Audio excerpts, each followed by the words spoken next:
Hello, ഇന്ന് ചെറിയൊരു fish curry വെക്കാനാണ് കേട്ടോ പോണത്. ഫിഷ് കറി വെക്കാൻ അറിയാത്തവരാരും ഉണ്ടാവില്ല. എന്നിരുന്നാലും എന്തെങ്കിലുമൊക്കെ കറി വയ്ക്കുമ്പോൾ ഗ്രൂപ്പിലൊന്ന് ഇട്ടോളൂ എന്നൊരു അഭിപ്രായം വന്നിട്ടുണ്ട്. അതുകൊണ്ടാണ് കേട്ടോ ഇത് വീഡിയോ. ഇതിന് വേറെ പ്രത്യേകതകളൊന്നുമില്ല. അപ്പോൾ സ്റ്റവ് കത്തിച്ചു, പാത്രം വെച്ചു. ഇനി ഈ പാത്രത്തിലേക്ക്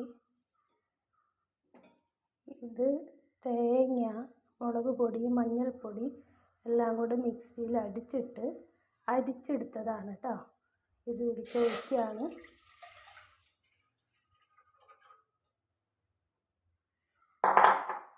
അത് കഴിഞ്ഞിട്ട് അതിലേക്ക് പച്ചമുളക്, ഇഞ്ചി, വേപ്പില, കുടംപുളി അത് ഇടുക.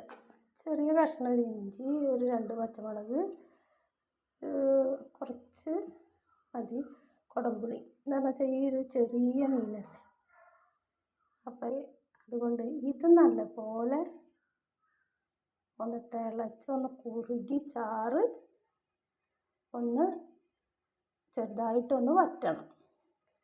അപ്പോൾ ആ മഞ്ഞൾപ്പൊടിയുടെ കുത്തും മുളക് പൊടിയുടെ കുത്തൊക്കെ ഒന്ന് ഒതുങ്ങിയതിന് ശേഷമാണ് ഈ ഫിഷ് ഇടുക കേട്ടോ ഇതിലേക്ക്.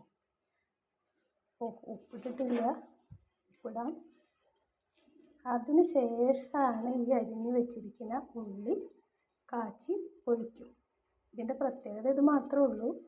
ഇതൊന്ന് തിളച്ച് കുറുകിയതിന് ശേഷം മാത്രം ഈ ഫിഷ് ഇടുള്ളൂ ഉള്ളൊരു പ്രത്യേകത മാത്രമേ ഉള്ളൂ. പിന്നെ മിക്സിയിലടിക്കുമ്പോൾ ആ നാളികേരത്തിൽ തന്നെ മുളക് പൊടിയും മഞ്ഞൾപ്പൊടിയും കൂടെ കൂടിയിട്ട് അരിച്ചെടുത്തു.